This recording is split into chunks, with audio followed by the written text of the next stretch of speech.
Welcome to We Need to Name This, where we unpack the hidden curriculum of academe with scholars of color. I'm Laura Ann Jacobs, and this is my co-host, Ebony Bruce Harvey. And today's episode is entitled, I Got Accepted, Now What? And we would like to introduce an amazing Black woman scholar, Naomi Mae, who will share with us her experiences. But first, we would like to share a little bit about her. Naomi Mae is an activist scholar, community organizer, and sixth-year PhD candidate in the Educational Studies, Educational Foundations and Policy program at the University of Michigan. Naomi is originally from Southeast San Diego, California, and received her BA in African American Studies from UC Berkeley and a master's in Educational Politics, Leadership, and Advocacy from NYU. Currently, her community-based research centers youth organizers of color as they build multiracial, multi-ethnic coalitions to fight for educational justice in Detroit. Thank you for joining us, Naomi. Thank you for having me. What's up? What's up? We're excited to have you. We have a ton of questions for you. But with one thing that we start out with all our interviewees is asking how you came to academia. We found a number of different stories in terms of like, I knew since I was a child to, I had no idea what this thing was. So we'd like to hear your experience and your path to academia. Oh, I'm definitely the latter. I have to say, funnily, as a child, I wanted to be a cashier. But as I got older, I realized, counting money was not receiving that money.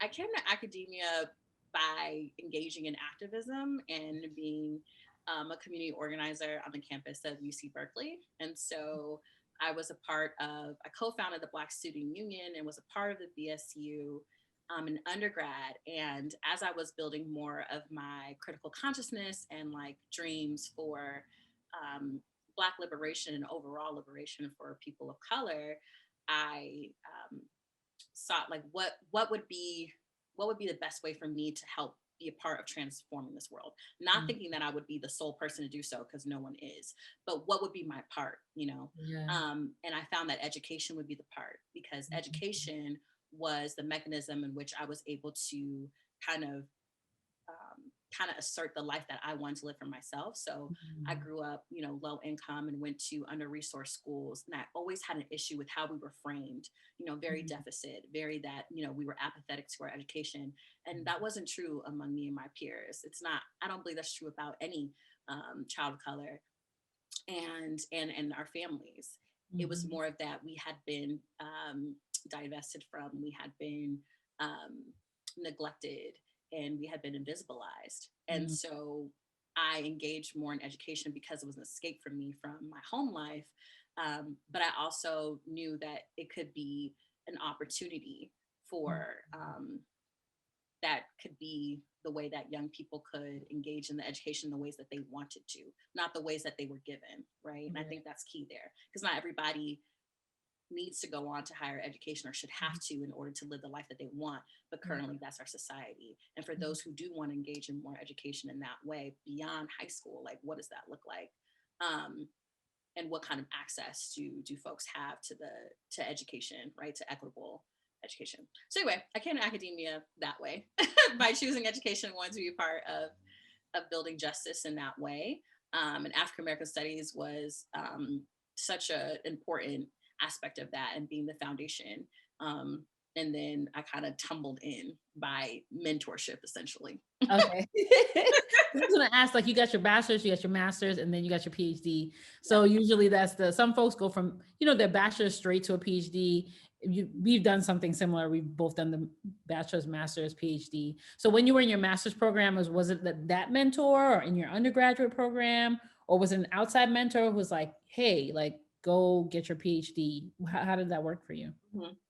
Actually, it's funny. I love to journal and I like to read over my entries, but I was asked from the African American Studies department at Berkeley to write about my experiences in the department. And I read it over recently, and I had foreshadowed that I would be a PhD student. I forgot all about that. I went to New York and I was like, oh, I'm trying to, work within community organizations. I'm trying to be on the ground more intimately. And I was not checking for academia at all. But when I went to NYU and I was mentored by Dr. Eddie Fergus and Dr. Michael Dumas, they had put in my mind, like, you know, you should consider a PhD. I'm like, no, like, I want to be in the community with the community. And through their work, I was able to see, oh, research can be with community. Like, you don't have to be in the ivory tower. You can actually do work with folks, because that's something that I just like am vehemently against, is doing work solely within the institution and I don't have any engagement and I'm not able to engage in my community organizer skill sets and as an activist. So that's how it happened. So I was encouraged in that way. And I saw in real time what research could do when in partnership with communities on the ground. Nice. So that's like a perfect segue to my first question is, okay, so now that you've gotten some experience with working with communities, with these amazing scholars, and you're like, okay, I think academia is the path for me. Tell us a little bit about your process of like choosing schools, or was it based on region? Was it based on the programs? Was it based on a mixture of those things? Just so that our audience can get an idea of like some of the reasons why they might choose a PhD and then where they might go and where they might apply. So I actually applied to like 2 different streams of programs. So educational leadership, urban education kind of, and curriculum and instruction. Oh. And so I ended up applying to 4 programs, and I was young. So and also, you know, it is what it is. I'm not ashamed of who I used to be, or, you know, we're always growing in our ethics and our justice.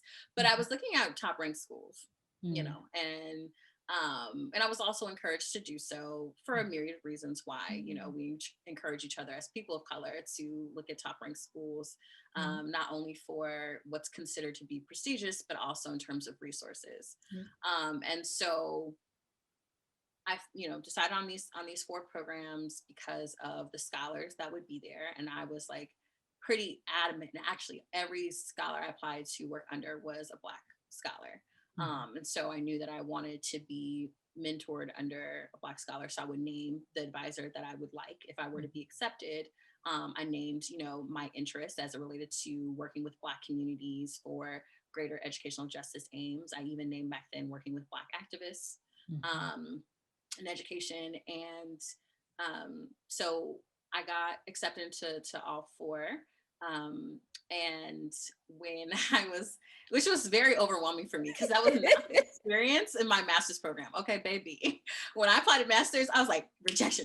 And this is my senior year of college. You don't want to be rejected then, but I was getting all this rejection. But thankfully, and what ended up being a huge blessing was that the number 1 program I wanted, which was NYU, was the only one I got accepted to. So that made it very easy for me. And for those out there who also experience anxiety and making huge decisions, which that is me, it was a godsend. Now, when I had this experience where I got accepted to all 4, I was freaking out. And I was like, oh my God, I was only supposed to get accepted to 1 or none. Now I have 4 options. And it dwindled down to 2. So I was choosing between UCLA and University of Michigan at the end. I actually decided to apply to University of Michigan at the last minute because my mentor was like, they provide funding. This is a good program, apply. And I was like, fine, I'll apply, but I'm sick of this. You know, I'm tired of applying and you're in the middle of your graduate program with a lot. And so what was the deciding factor actually was funding and mentorship.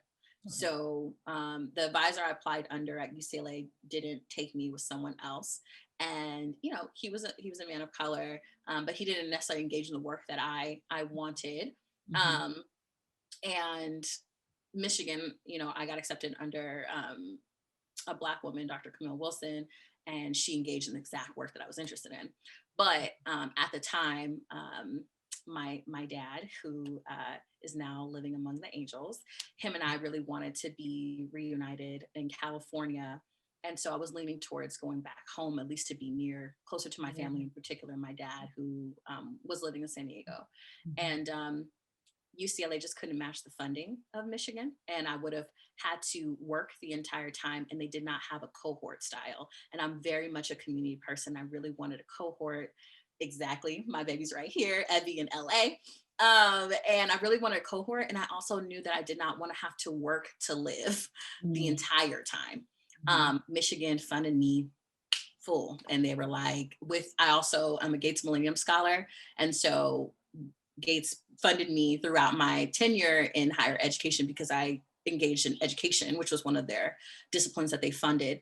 So, with Gates and with Michigan, I had a fully funded program where I didn't have to work. I elected to work because I'm a hustler by living. By But I didn't get your hustler by nature. by nature, you know what I'm saying? I had to make sure I had extra coin just in case. And so that's how I chose Michigan at the end. Although, funny enough, the very email that I had for Michigan was the very email I created for UCLA. But I, hustler mentality, also just growing up, knowing you don't sign anything without having the contract. So UCLA verbalized that they would match the funding in Michigan. But when it came down to the paper, they were like, oh, actually we can't. And I was like, oh, thank God. Yeah. I said, let me see that paper before I. Yeah, that is great advice. great advice. Oh yeah, get that in writing, honey. If it's not in writing, it's not a thing until it's in writing. That's just the way I rock. And it actually was the thing for UCLA. Yeah. Okay. So I want to go back to something that you said. You had 4 choices, right? It came down to the top 2 that you told me. How'd you decide not the other 2? Oh, so one was University of Wisconsin-Madison. The other one was University of Illinois at Urbana-Champaign. Okay. Urbana-Champaign was like one of my best friends. I'm gonna call her Dr. Dana Nixon. We both were visiting at the same time. She said, girl, your face when we stepped off that small plane and saw the cows, you were like, nah, I'm a city girl. You know what I'm saying? And the campus was beautiful and had so many dope scholars. But I was like, the work that I do, how am I going to engage with folks in this farmland? Like, I'm not going to be able to do that. And also their funding wasn't good for me. So I was like, oh, out. That was easy, right? University of Wisconsin-Madison, now that was harder because I had a really dope vibe with who was going to be my advisor, who is still one of my femtors and actually was on my dissertation committee. So that she actually helped me because she told me straight up, like, if these are your other options and this is what you want to do, then you should probably go there. But know that if you want me to be on your dissertation committee 5 years later, she's like, I'll do that. And that's exactly what happened, right? She's now on my committee. We still stayed in touch. But I wasn't feeling Wisconsin-Madison either because of the community vibe. Like it was like rural white, didn't have like a neighboring city that I knew of, like Detroit. And again, the funding wasn't right for me. Yeah. So then you had to choose, you guys up to these 4 schools, you had to choose between these funding packages. And it's something that you were looking at very closely in conjunction with, is this going to expand my research? Am I going to be able to do community partnership? All those different things. But I want to focus on the funding. Did you get assistance or help in like reading those funding letters? Like, how did you figure out? Because I felt like mine was very confusing. So how did you figure out how you got more funding somewhere or less funding? And then you did some negotiation. Tell us a bit about that. So yeah, thankfully, my peer network is dope as hell, including y'all too. And so I'm all about, I call my folks my soul community. They helped me. And I also had a mentor, she's still my mentor to this day, who at the time was the chair of the department I graduated from at Berkeley. And I would call her like every other day, like, what does this mean? So I had someone, and I also had friends who had engaged in the process. So there was actually doctoral students at NYU who I was talking to throughout this entire time who were helping me. So it definitely I wouldn't have understood without support. And what I ended up really looking at was, would I have to pay tuition and fees, any of those things? No. Okay, cool. Will I have money to live? Because that's cool. I don't have to pay for school, but I still have rent. I have bills to pay. I don't have, extra family support who would pay for any of my bills. So like, how would I be able to live? Would I need to work 20 to 30 hours a week on top of being a full-time doctoral student? Do I have the capacity for that? I knew I did not. And so, I really started looking at those numbers in that way. Would I have health insurance? That being very important. That's a part of your funding package. And so that's what I looked at. Did that suffice? Was that sufficient? Oh, yeah. Totally. And so you kind of you negotiated between like Michigan and UCLA. So you got this package from Yep. Michigan off the hook, and you were like, "Hey, UCLA, I'm really trying to come over here. What y'all trying to do?" How did you negotiate that? I was just straight up like that. You just named it. I mean, I got down to these two programs. These programs were asking me like, what do you think? What do you think? I told Wisconsin Madison, I told Urbana-Champaign, okay, no, thank you. Thank you so much for the opportunity. And then with Michigan and LA, when Michigan off top gave the full funding package, period. I was like, I ain't got no questions because everything. Well, no, I did ask about the Rackham Merit Fellowship, if I was eligible or why I didn't get it. And I think in part because I had Gates, which I'm totally down with because equity is really important. As a Gates scholar with that funding, I should not have also have Rackham Merit Fellows. Like, I don't think that's fair at all. So I was like, okay, cool, bet. I got this other funding. I may not have the kind of institutional support in that way, mentorship that RMF offers to its students, but I have the funding, so I got that clarity. Cool. LA, they were like, you will be funded. It was very vague. And I was like, oh no, hold up. Where the money? Where the numbers? So I sought more information. And they were like, I told them I have full funding for 4 years at Michigan with health insurance. What can you all match that, or what can you offer? And then they were like, we can match that. I said, oh, great. I'm going to go to UCLA. Week went by. I checked in. Hey, I'm just looking for, the paperwork, or, you all said you can match this. Can I please get this in writing? Then that's when they called me and they were like, hey, so we actually talked to department and we're not able to offer that. But given your advisor, you'll always have funding through his center. You'll always have a GSRA, a graduate student research assistantship, and we'll offer you a year of free housing in LA. Now, if you don't know about Los Angeles, that housing is ridiculous. Same like New York. And being from Cali, I know very well what that is. And I was like, that's sweet. What's a year to 6-year program, right? Michigan average was 5 years. They were offering you 4 years of funding. LA was like, you will always have a graduate student research assistantship, not necessarily, you will have to work essentially, and you'll have 1 year of housing, but the other 5 years, because our program is a 6-year program, you have to figure out. Oh no, homie, that's not what you told me. And I can't do it. I just want to like say just today, like you had so much, Naomi, it's just like awesome. But like things to consider, like it is about like get your numbers, find out what that is. And the decision of the package isn't necessarily always which number is higher or which number is higher right now. Like I'm hearing you say like this is a complex decision. And the thing that I heard you say too was like, this is not the funding package for me right now. This is not fitting my needs right now. So I think like, as people are listening to this, they might think like, okay, well, what are my needs? And then you're thinking also timeline wise, like, 4 out of 5 versus 1 out of 6, like also thinking not just about what are we going to get when I start my program in September, but what kind of support am I going to get for the next 6 Septembers, and all of that. So I just want to like kind of take a second to kind of talk about those things, all the things that I heard from you: family, mentorship, geographic location, city, rurality, like what the type of research you want to do is not with the cows. So, that kind of stuff. So just wanted to pause just to mention that, but thank you so much. You are dropping the knowledge. Yeah. I do want to say though, what's in your immediate location? Obviously, so many folks do research beyond their like institutional context, right? As a back then 23-year-old Black woman, I was trying to still live into my early 20 life. I am an extrovert. I am social. And I was like, this is not going to work for me. I went straight through essentially, right? I had 8 months between my master's program, my PhD. And I knew like, okay, I'm dedicating all my early 20s to school. Will I have outlets? I'm a social person. I need to be able to go out. I need to be able to be near a city. I need to be around Black people. I need to be able to do these things. If this is not near me, it almost immediately, Detroit's a 45-minute drive from Ann Arbor. So I was like, bet that can work. But in other places, it wasn't going to work. And I also want to lift up, thank you, LA, for Laura Ann because I don't want to confuse with Los Angeles. LA the human, not LA the place. LA my boo, not the city.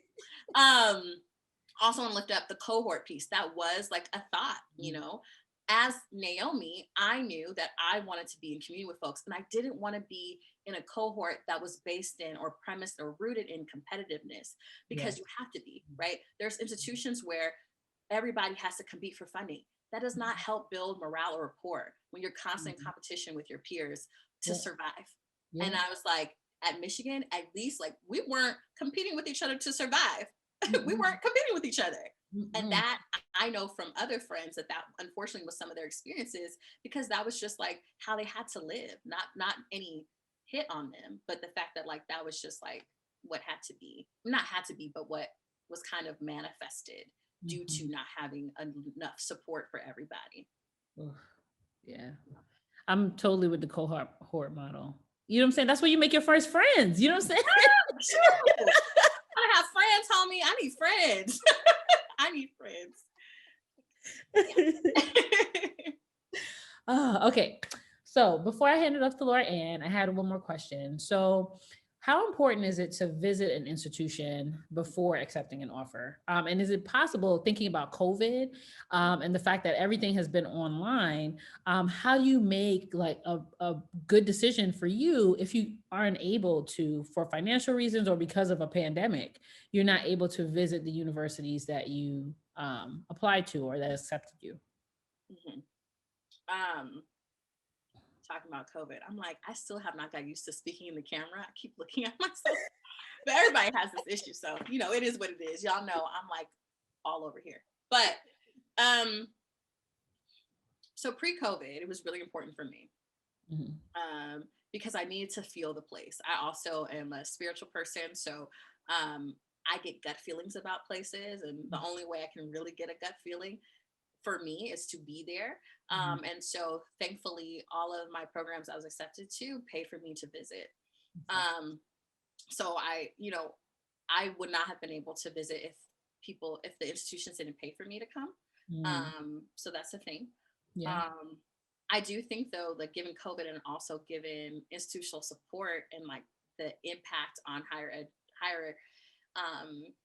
education institutions to pay for those things are limited. And so I don't necessarily think that should be a deciding factor because context matters. But what can you do to learn more about the place? So like, are you able to connect with current PhD students? Are you able to talk to different faculty members? Are you able to like research into the city or to the area and what's like around?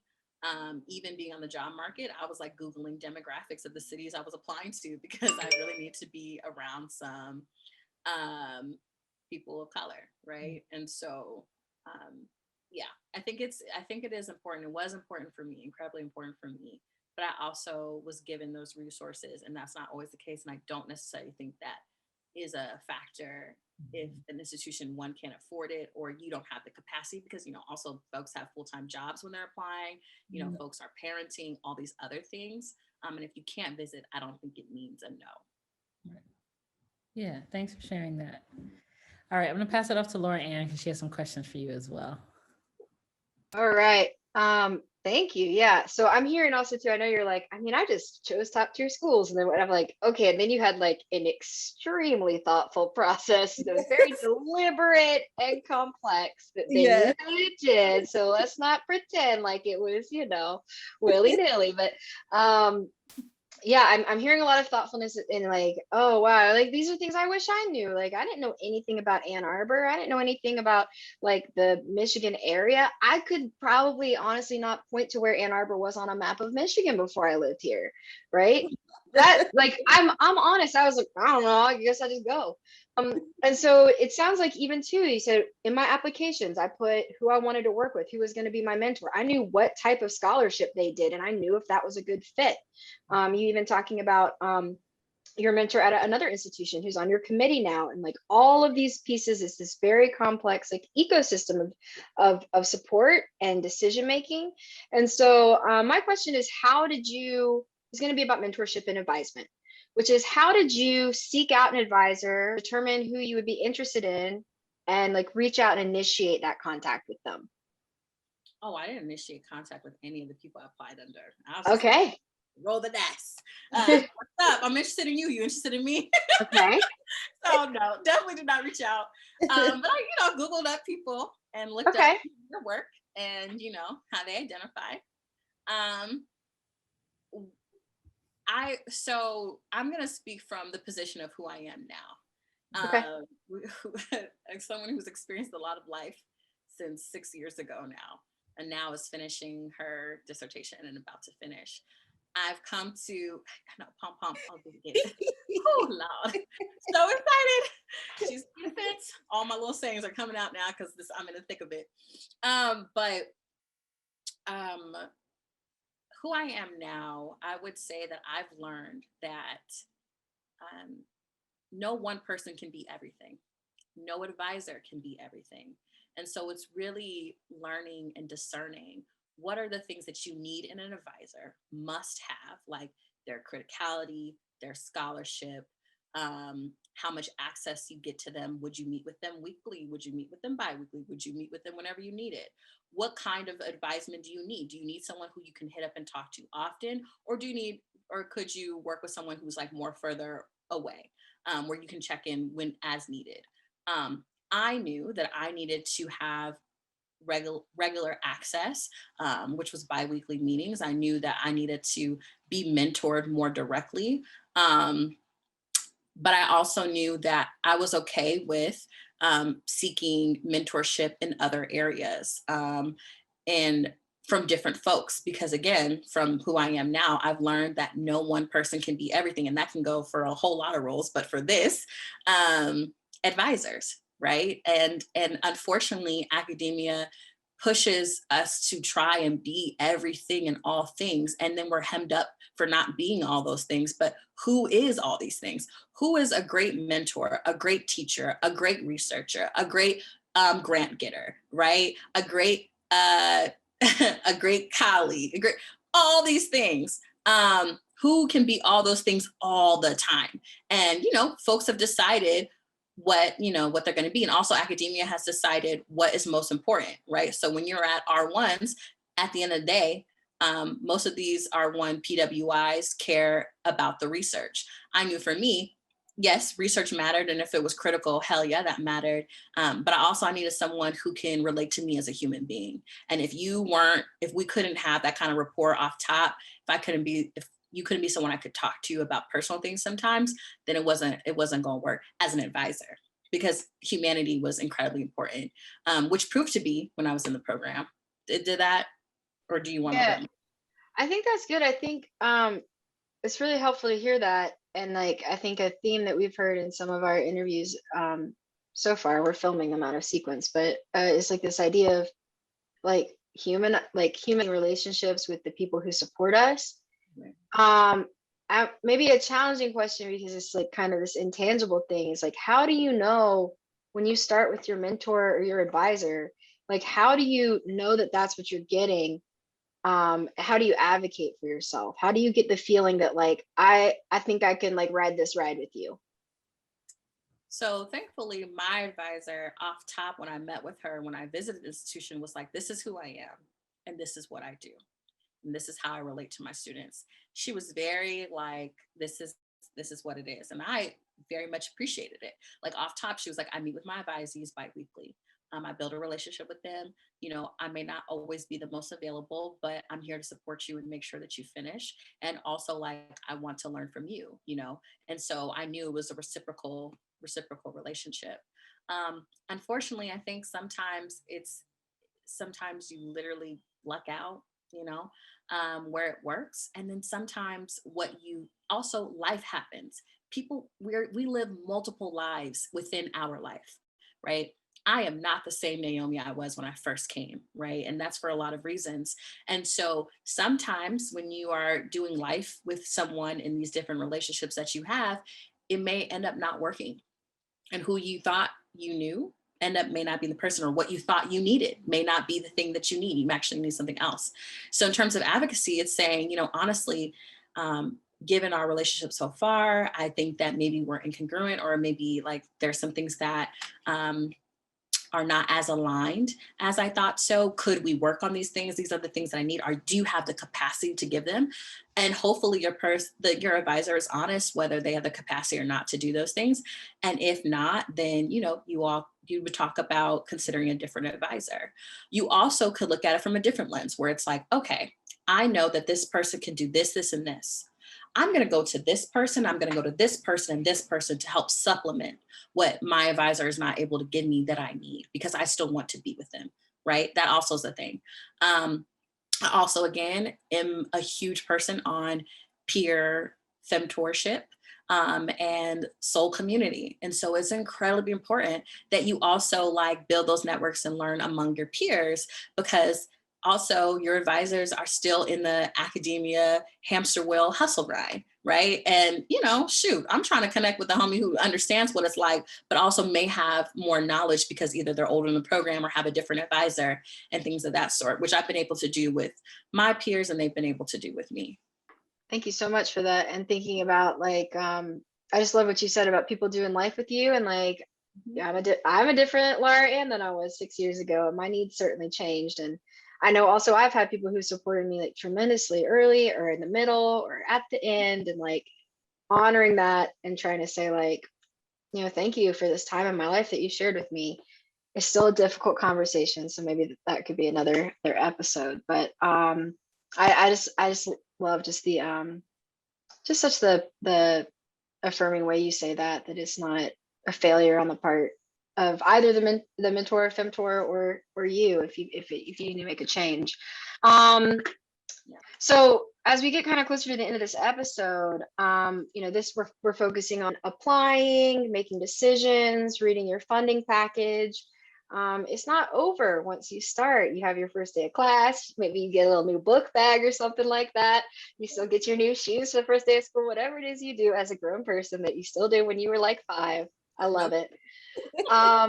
We still need support, right? Even if you've got that fully funded package, even if you've got the healthcare, even if you've got all that, how can we still, take care of ourselves? So, our question for you is, how do graduate students who are new to an institution go about locating resources such as mental health, affinity groups, community building, finding mentors, advisors? What ideas do you have around that? So I think, again, it depends on who you are. And so for me, I love student leadership. It's I found a lot of folks don't love it, but shoot, depending on capacity, you ask me to serve on a committee that I know that will will produce fruitful and tangible things, and I'm down. So I say that to say, because both at all my institutions I was in some student leadership role, but I more kind of got into that my identity of being a student leader when I went to NYU, because the first thing I did when I got accepted and I decided to go was, what leadership opportunities are they? Because that's the best way I know how to learn about an institution and its resources. And so before I even got there, I applied for an open position on the student leadership board at NYU Steinhardt, and I got it. And so when I was already kind of being engaged prior to joining, because I was part of the executive board meetings. And then when I came, I already had a little baby community, right? And by being a student leader on that board, I had to learn about the resources and, know them, because I was also to be a liaison for other students. Similarly, at Michigan, first semester, I was like, okay, there's an opening on the student government board. I'm going to apply to be the social sciences and behavioral representative. I got it. So how many years? For how many years? Well, I was a representative. She was the president, you mean? I was a representative for 1 year. I was vice president for 1 year, and then I was president for 2 years of the student government. Okay. But that tells you how much I love, student leadership, hell. But so I applied, I got in, and I was a part of this board. And Rackham Student Government is the largest graduate student government on Michigan's campus. And because Rackham is the largest graduate school on Michigan's campus. And so I definitely had to learn about the resources because I was the representative for my particular division. And I wanted to make sure that I had information, not only for myself, but to help peers, because I also, as an activist, I know that not everyone can engage in this way for a whole bunch of reasons, whether it's capacity, because of who they are, whatever. And so if I heard about a conversation, or I wanted folks to know, like, you can tap into me if this is like something that you need to know, or like how to connect. And so that's the way that I went about it. But there's also the other things of like looking at student affairs websites, looking at student organizations websites, figuring out what student organizations are on campus, what are you interested in, what could you be interested in, how many sessions do they offer? Most institutions offer so many free sessions of therapy and mental health support. You know what I'm saying? What identities do you have that would you like more support in, such as being a parent on campus, or being undocumented, or whatever identities you hold that you would want to be in community with those folks. And so that's some of the ways also to go about it. And I'm hearing like, I mean, for me, I was not a part of the student government. I was, not serving these roles, but like, I guess the advice that I would have for people who are me, who I'm like, I can't serve on a leadership role right now. I can't even learn the stuff I need to learn. Like for me, Naomi was the resource, right? I know Naomi is Rackham, Rackham president, Rackham student body president. So, hey, my computer died. I don't know where I get money for that. Like, I can't afford one. I need emergency funding. Do you know anything about that? Do you know who I should contact if I need to get mental health services or CAPS, or like, I don't have summer funding. I'm really worried about it. And it's affecting me, not just like financially, but other aspects of my well-being. So I think graduate students, you don't have to be the president of student government to be well-resourced, but our peers in our community are doing that. There is somebody who will know what's up. So thank you. Also, student organizations within your school are also a vital resource, right? So Rackham Student Government was our larger graduate school. The School of Education has their different boards who can help support you in that way. And also, if there's always a graduate student government in some capacity. And so they also on their website typically have a list of resources down the line that blocks off between like emergency funding, between mental health support, all these things. And so that also could be your first point of contact if you're not involved in these ways for whatever reason. Yeah, I think it's a hard thing because you feel a lot, or at least I did when I started. I was kind of like, okay, I'm here now, but I like, yay, but I'm having some difficulties, right? And I feel like maybe I can't seek out support that I need for that. And a lot of institutions, like, that's not necessarily a new thing for institutions to provide that support always. Like, you do, it is available. You're not just like, you don't have to be trapped in your own, in your own struggles. Like, alone, there are resources and things for that. So thank you. Ebony, I'm gonna pass it back to you.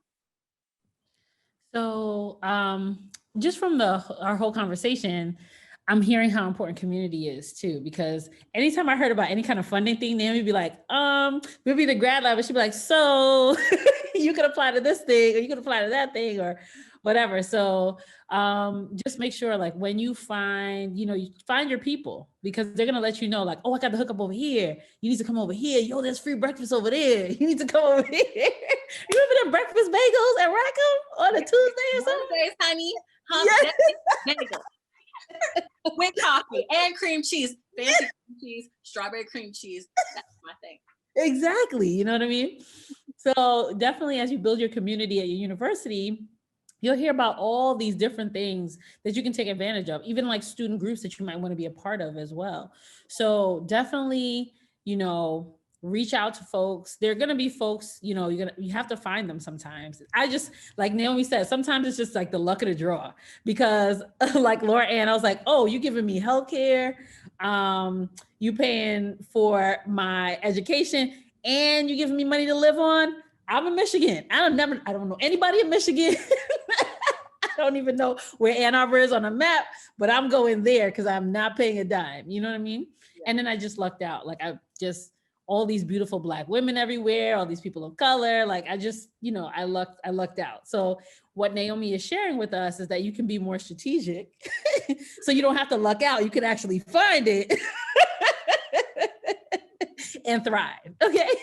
So, and I think also what I'm hearing from Naomi is the fact that when you do have community, there's, PhD programs are not easy. You're going to have challenges. You're going to go through stuff, changing advisors, changing dissertation topics, rewriting papers a million times, not knowing what the heck you're doing. All these things are going to happen. But when you have a community, you have people to support you in all these different things, finding resources, saying, hey, like, let's sit down together and figure out this paper, or put your ideas on a whiteboard. How many times we did that? Yep. So like resources are humans are resources. And so definitely connecting and finding those people who will really support you. Yep. So Naomi, I just want to say thank you. You the bomb, Diggy. Let me tell you something, right? You just say these things like, I applied to 4 programs. I got into all 4, I was at NYU, and it's just like, girl, you the bomb. Okay. Oh. And you have a wealth of knowledge, so we're so happy that you decided to, chill with us a little bit and share, your knowledge and your experience, because I do think that it's like really important that we uncover things that are often hidden to us that we have to figure out. Why does everybody have to go through that same process? Let's make it easier for the next generation. So we really appreciate you coming and hanging with us and sharing your story. Thank you. Thank you for inviting me, and thank you for being a part of my soul community. The only reason why I can do a lot of the things that I do is because of sisters like you. So, happy to be in community and do this work with y'all. So love you much. Love you. Me too. Thanks, Naomi. Thank you for joining us for We Need to Name This, a series where we unpack the hidden curriculum of academia. Join us for our next episode, should you pursue your PhD at an HBCU or PWI, with Dr. Monique Cherry McDaniel. For more information, visit www.weneedtonamethis.com.